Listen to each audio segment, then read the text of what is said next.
Taarifa ambazo zinafika sahihi ni kwamba Manchester United wako katika mazungumzo ya kumsaini kiungo wa Aston Villa na pia raia na captain wa timu ya taifa ya Belgium, Yuri Tielemans. Ni taarifa ambazo zimenoga sana mtandaoni, ukiachia mbali taarifa ya Arsenal na Alvarez.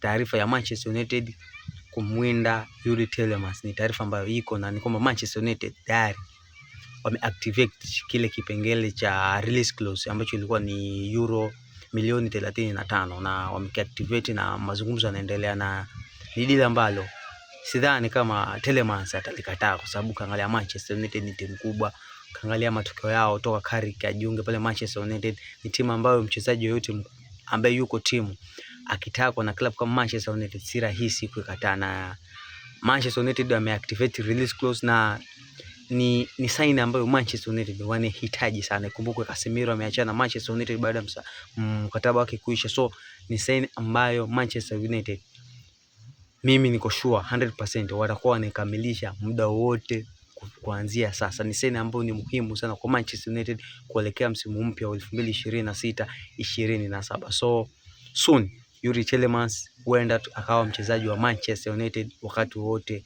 kutokea sasa.